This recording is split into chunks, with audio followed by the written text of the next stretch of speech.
योद्धा जय भीम दादासाहेब कांबळे यांचा संघर्षमय आणि जीवन प्रवास या सदराखाली आपण त्यांच्याशी आज बोलणार आहोत। सर, तुम्ही आता बोललात की आपल्या बौद्ध समाजाचं एकही व्यसन मुक्ती केंद्र नाहीये, तर मग तुमच्या मनात हे असं आलं का की आपल्या लोकांचं एक केंद्र नाहीये तर आपण हे चालू करावं, मग त्या यांनी तुम्ही वाटचाल सुरू केली का ह्या केंद्राची? नाही, तसं काही नाही। आपल्या समाजाचं एकही सेंटर नाही याचं म्हणजे हे का सांगायचंय आपल्याला की आपल्याला भगवान गौतम बुद्धांनी जीवन जगण्याचा जो मार्ग आहे तो पंचशिलेमधून दिलेला आहे। खूप सुंदर असं आपल्याला पंचशिला दिलेली आहे आणि मला वाटतं ही कुठंच पंचशिला अशा कुठल्याच धर्मामध्ये मला पाहायला भेटली नाही। आणि ही पंचशिला जर आपल्या धर्मामध्ये आहे तर त्याचं आपण हे केलं, अनुकरण केलं पाहिजे। पण त्यावेळेस मला ते काही असं हे वाटलं नाही की आपण आता व्यसनमुक्ती केंद्र टाकायचं आणि ते चालवायचं आणि ते माझी हेच नव्हती। कारण नुकतंच मला 2-3 वर्ष झाले होते मी व्यसनातून बाहेर आलेलो होतो आणि बाहेर आल्यानंतर मला असं वाटायचं की मला आता वेल अँड गुड एकदम मी स्वतः नाही का। माझी मुलं मला फोन करतात उशिरा जर झाला संध्याकाळी तर पप्पा तुम्ही अजून आले नाही, आम्ही जेवणासाठी थांबलोय असं तसं। आणि एका दारुड्याला ही रिस्पेक्ट कधीच मिळत नाही आणि ती मला कधी मिळलीच नव्हती। म्हणजे डायरेक्टली माझी बायको जरी मला फोन करत नसली की हो तुम्ही आले नाही जेवायला अजून, आम्ही थांबले जेवणासाठी असं तसं, तरी पण ती काय करायची तिच्या मुलीला सांगायची अरे तुझे पप्पा अजून आले नाही बघ कुठे फोन कर असं तसं म्हणजे। आणि मग त्या मुली फोन करायच्या अहो पप्पा तुम्ही आले नाही का जेवायला असं तसं। मला समजून जायचो मी की ह्या मुलींनी नाहीतर माझ्या बायकोनी सांगितलं असेल असं तसं, पण असं माझ्या जीवनात कधी झालेलं नसायचं। कारण व्यसनाधीनतेच्या काळामध्ये मी ज्यावेळेस घरी यायचो ना तर त्यांना घरच्यांना असं वाटायचं की हा नाही आलेला बरा। आणि एक रात्र कुठेतरी राहिला ना तर माझी मुलं रात्रभर व्यवस्थित झोपतील आणि मलाही समाधानाने झोप येईल, कारण मी उद्या सकाळी यांच्यासाठी काहीतरी 2 रुपये कमवण्याचं काय करायचं तर ते मला उद्या करता येईल। ही व्यसनाधीनता असते एक दारुड्याची। आणि या व्यसनाधीनतेतून बाहेर जर पडायचं म्हटलं किंवा मी बाहेर पडलो 2-3 वर्षानंतरचा जो अनुभव आहे मला की माझ्या फॅमिलीकडून मिळणारा जो आनंद आहे तो किंवा माझ्याकडून माझ्या फॅमिलीला मिळणारा आनंद आहे तो, त्याच्यामध्ये फार मोठी तफावत आहे, फार मोठी। दारू पिण्याचा काळ आणि नंतरचा काळ याच्यामध्ये म्हणजे सुरुवात माझ्या सोसायटीची माझ्या घरातून होती। मला माझ्या शेजाऱ्यांनी म्हटलं पाहिजे की मी दारू सोडली, माझ्या पाहुण्यांनी म्हटलं पाहिजे मी, हे अपेक्षित असतं पहिल्या दिवसापासून ज्यावेळेस मी पहिल्या दिवशी दारूचा पहिला घोट थांबवलाय त्या दिवसापासून मला अपेक्षा असते की मला माझ्या पाहुण्यांनी नवजलं पाहिजे, मला माझ्या सासरवाडीमध्ये नवजलं पाहिजे, मला समाजाने नवजलं पाहिजे। अरे मी लय मोठा जस काय तो बॉर्डरवर जाऊन युद्ध करून आलाय अशी अपेक्षा असते माझ्यासारख्या दारुड्याची। पण नंतर कळत जातं की नाही मला हे समाजाला दाखवण्यासाठी नाही करायचं तर मला माझ्या स्वतःसाठी करायचंय, माझ्या स्वतःच्या बुद्धीमध्ये बदल घडवण्यासाठी मला ह्या व्यसनापासून अलिप्त राहायचंय। जसं की मग अशी सांगितलं आपल्या शरीरामध्ये जे आपण आत घेतो तेच रिएक्ट बाहेर करतो। म्हणजे आपण जर चांगले पदार्थ खाल्ले तर चांगलेच विचार बाहेर येतात, म्हणून आपल्याला चांगले विचार बाहेर काढायचे तर हे चांगलं झालं पाहिजे। मग आपल्याला ते शिलांचं आचरण शिकवलेलं आहे। भगवान गौतम बुद्धांनी त्यातलं शेवटचं शील जे आहे ते व्यसनावरतीच आहे। सुरा मेरे म्हणजे पमाद ठाणा वेरमणी सिक्खापदम समाधियामी, मी कुठल्याही मादक पदार्थाचं सेवन करणार नाही। सगळ्यात पंचशिलेचं 5च्या 5 शील त्यातलं मी तर म्हणतो कुठलंही एक शील तंतोतंत जर पाळलं, एक शील जर तंतोतंत जर पाळलं तर त्या व्यक्तीचं सोनं झाल्याशिवाय राहणार नाही, मला तरी नक्की वाटतं। कारण ते माझ्या आयुष्यामध्ये माझ्या जीवनामध्ये घडलेले। मी 3 वर्ष झाले होते मला व्यसनापासून अलिप्त झालो होतो आणि इथं मला कळायला लागलं जर माझा संसार सुखी होत असेल, जर माझ्या कर्तृत्वाला यश प्राप्ती होत असेल, माझ्या हातांवरती माझा विश्वास बसायला सुरुवात होत असेल तर असे बरेच आहेत आपले। कला ही कला असती, ती कुठली मोठी किंवा छोटी नसती। किंवा आता मी समजतो मी ॲज अ गव्हर्नमेंट कॉन्ट्रॅक्टर आहे, टेक्निशियन आहे, असं तसं आहे। आणि हा आमचे माझ्या समाजामध्ये बरेच युवा उद्योजक आहेत किंवा प्रत्येकामध्ये काहीतरी कलागुण आहेत. ड्रायव्हर असतील, बांधकाम मिस्त्री असतील, प्लास्टरवाले असतील, फर्निचरवाले असतील, फरशीवाले असतील, 2 व्हीलर मेकॅनिक असतील, 4 व्हीलर मेकॅनिक असतील, अशा बऱ्याच क्षेत्रामध्ये उत्तुंग वाटलेलं आहे. कारागिरी आहेत, एकशे बडकर एक, कुणाला जमणार नाही अशी कारागिरी त्यांच्या हातामध्ये आहे. परंतु विषय असा आहे की कलाकाराकडे पैसा जास्त असतो, सगळ्यात महत्वाचं. कारण त्याच्या कलेला किंमत म्हणजे मोल नसतं, त्याच्या कलेचं मोल नसतं. एखादा खुश होऊन 10 रुपयाची काम केलं तर तो 50 रुपये देत असतो.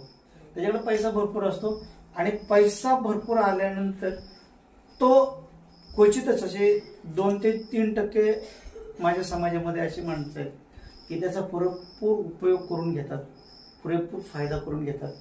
आणि माझ्यासारखे असे काही आहेत 95, 96, 97% माझ्यासारखे असे आहेत. मला 10 रुपये मिळले, मला 2 रुपयाची गरज आहे, बाकीच्या 8 रुपयाचं मी करायचं काय, तर मला हे वाम मार्ग सुचतात. मी कुठेतरी पनवेलला जाणार, मी कुठेतरी महाबळेश्वरला जाणार, मी गोव्याला जाणार, मी काहीतरी उलटी पटांग काहीतरी काम करत राहणार आणि त्याचा उपद्व्याप झाल्यानंतर तो निस्तारत बसणार परत घरात. समजा मी गेलो महाबळेश्वरला, कुठेतरी बीचवर गेलो एखाद्या किंवा गोव्याला गेलो, बीचवर गेलो आणि आतमध्ये गेलो, माझा सटकला पायच फाटला. मग तो पाय रिपेअर करायला मला घरी जवळजवळ महिनाभर बसावं लागलं. आले सगळे लेवलला जागा, पैसा जास्त झाला की परत तेवढ्या हे लावतो. म्हणजे समाजामध्ये नक्की ट्रॅक जो आहे ना तो सापडत नाही माणसाला, आणि ट्रॅक सापडला नाही की माणूस असं कुठेतरी भरकटत जातो. आणि व्यसनमुक्ती केंद्र कसं सुरुवात करायची ही संकल्पना सुचली का आणखी मग कुणाकडनं काही माहिती घेतली तुम्ही की हे चालू करायचं आपल्याला किंवा कसं करायचं किंवा हे काय असतं त्याच्याबद्दल? हा, म्हणजेच मी त्यातून बाहेर आलो आणि बाहेर आल्यानंतर माझे दाजी, माझे भाऊ किंवा माझे पाहुणे रावळे, माझे मित्र, माझ्या समाजातील अजून बरेचसे लोक की ते इतके ऍक्टिव्ह होते शाळेच्या जीवनामध्ये किंवा कॉलेजमध्ये किंवा कुठल्याही संघर्षामध्ये, ते इतके भारी होते. आणि नंतरचा काळ त्यांचा पाहिला की ज्यावेळेस ते प्रौढ अवस्थेमध्ये गेले आणि प्रौढ अवस्थेमधून परत त्यांचं लग्न झालं. लग्न झाल्यानंतर 4-6 वर्ष गेलेत आणि परत तो माणूस थोडासा व्यवस्थित झाला. आता मुलं बिळं शिक्षण चालू झाले आणि तो व्यसनाच्या अधीन झालेला आहे. आणि तो त्यावेळेस मला भेटलेला आहे की चल मग एक काम कर, मला नाईटी सांग, मला क्वार्टर सांग. आणि त्याची अवस्था पाहिली त्यावेळेस मला मग माझे दिवस आठवायला सुरुवात झाली. ज्यावेळेस मी 2-3 वर्ष झालं होतं की व्यसनापासून अलिप्त झालेलो होतो आणि अशी माणसं मला भेटायला लागली. अरे इतक्या दिवसातून भेटतोय भाऊ, कसं आहे काय, असं तसं. आणि मी माझं प्रेरणास्थान जर म्हटलं तरी काही हरकत नाही की मी त्यांना माझं प्रेरणास्थान मानायचो की त्यांनी समाजाप्रती असं चांगलं काम केलेलं आहे. मी मागच्या वेळेस पण सांगितलं की दापोडी शहरामध्ये ज्यावेळेस बाबासाहेब आंबेडकरांच्या पुतळ्याची विटंबना झाली त्यावेळेस पहिला मुलगा मी असेल की मी बसला त्यावेळेस दगड पहिला मी मारलेला होता आणि त्यांच्या प्रेरणेतून मारलेला आणि ते आज व्यसनाधीन आहे. मग त्यांनी जी धुरा घेतलेली आहे समाजाची, जो व्यक्ती आपल्या समाजासाठी एक मोरक्या होऊन पुढे चाललेला आहे आणि तो आज व्यसनामध्ये कुठेतरी दारूच्या गुत्त्यावर बसलेला दिसतोय मला, त्यावेळेस मला पण कुठेतरी लाज वाटल्यासारखं झालं.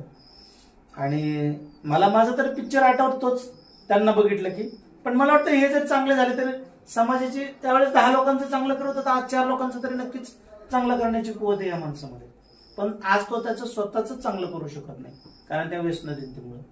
म्हणून मी आता काही व्यक्तींचा नामोल्लेख घेता येणार नाही मला, पण काहींच्या बरोबर मी काय केलं, पार्टनरशिप मध्ये आपण बाबा माझ्यामध्ये ती स्किल आहे आणि मी ते काम करतोय तर बाबा आपण दोघांनी मिळून तू फायनान्शियल खर्च कर, मी तिथं माझा जीव ओततो आणि काम करू आपण. मग ते ऍग्री झालं. आम्ही दोघात एक बिल्डिंग घेतली किंवा भाडेतत्वावरती तिथे व्यसनमुक्ती केंद्र चालू केलं. असं तसं कुठल्या वर्षी चालू केलं?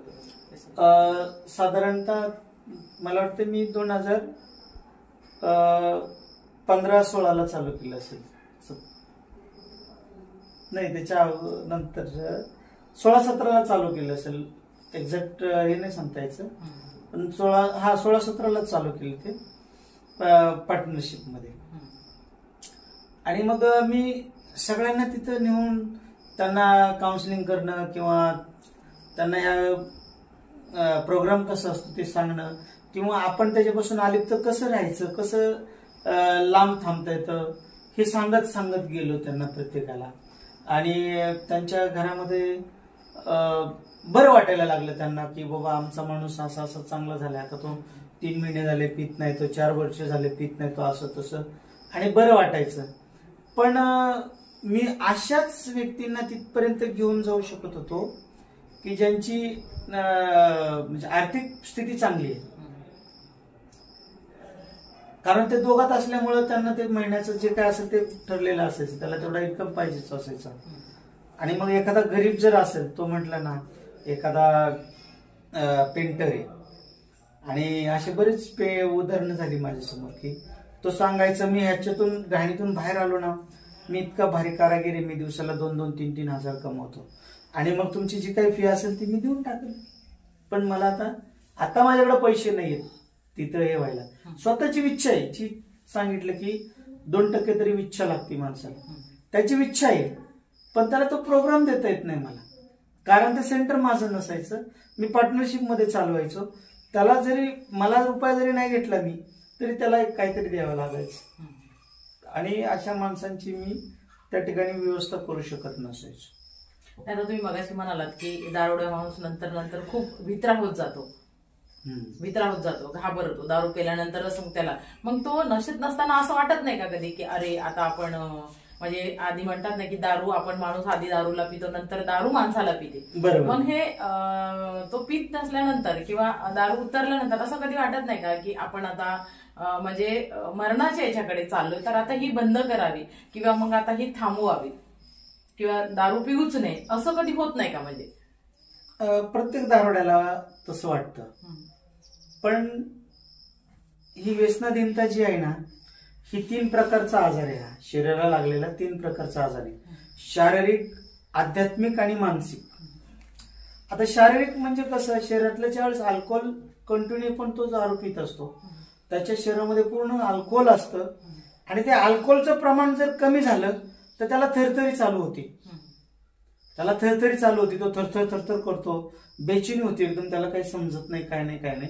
ज्यावेळेस तो अल्कोहोल घेतो त्यावेळेस तो म्हणजे त्याला बरं वाटायला सुरुवात होती. म्हणजे त्याची, आपण आता तुम्ही म्हटलात ना की सुरुवात जी असते ती तो दारूला पित असतो, पण त्याचा शेवट जो असतो ना तो दारू त्याला पित असतो, त्याची इच्छा असते, पण त्याला तसं करता येत नाही.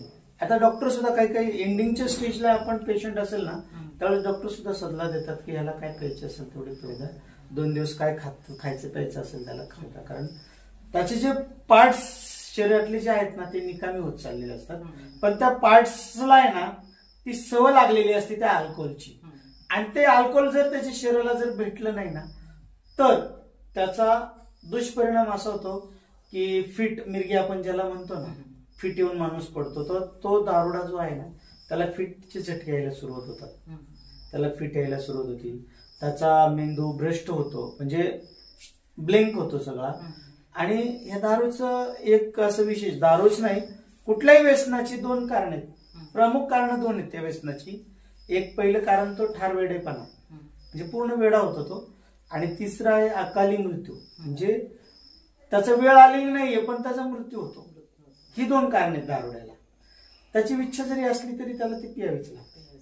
नाही, काही लोक अशी पण असतात पिणारे की दिवसभर काम करतात, म्हणजे ऑफिसचं असो किंवा साईडवर असो, दिवसभर व्यवस्थित काम करतात, पण संध्याकाळी आल्यानंतर त्यांना दारू म्हणजे पितातच, म्हणजे काय असं. म्हणजे आता तुम्हाला सांगितलं तो 3 प्रकारचा आजार आहे, शारीरिक, मानसिक आणि आध्यात्मिक. तो मानसिकतेचा गुलाम येतो, त्या दारूचा मानसिकता जी असते ना त्याची, तो दारूचा गुलाम होऊन बसलेला असतो. त्याला ते फिट असतं, यस किती वाजले 4:30, 5 वाजता सुट्टी होणार, 5:30ला हातपाय धुणार, 6 वाजता पण निघणार, ऍडव्हान्स घेणार, काहीतरी घेणार, आणि 6:30 वाजता त्या दुकानावर असणार. तिथं आपण एक टाकले की फ्रेश वाटणार. त्याला तो रुटीन आहे, मानसिकतेला लागलेला आजार येतो, आणि त्याला ते तसं करायचंय, कारण त्याला त्याची मन आहे ना, मन ते सांगतं त्याला तू असं कर, ह्या सिस्टीमनेच जायचंय, तुला असंच करायचंय. एखाद्याला जर आता तुम्हाला सेंटरवर यायचंय, तुम्हाला इथला ऍड्रेसच जर माहित नसेल तर तुम्ही इथपर्यंत येणार नाही, बाजूने भटकत राहणार. सेम सिच्युएशन त्या व्यसनाधीनतेची असते तशीच. जो व्यसनाधीन झालेला आहे, सुरुवातीचा काळ झाला, हा मध्यम पिरियड आहे. तुम्ही आता जे सांगताय ना, हा मधला पिरियड आहे की जो संध्याकाळी रोज नियमाने जाणार, दिवसभर काम करणार, हा मधला पिरियड आहे. आणि त्याच्या पुढचा पिरियड जो असतो ना, त्याला उतारा आपण म्हणतो. उतारा रात्रीचा पिल्यानंतर हँगओव्हर होतो, माणसाला काही सुचत नाही आणि तो सकाळी परत 10ची पितो आणि मग कामाला जातो.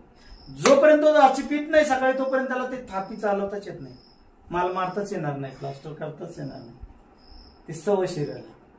म्हणजे व्यसन आपल्याला जरी जडलं असेल तरी ते आपला शरीर, म्हणजे जे व्यसन आहे ते पूर्ण आपल्या शरीराचा ताबा घेत असतं.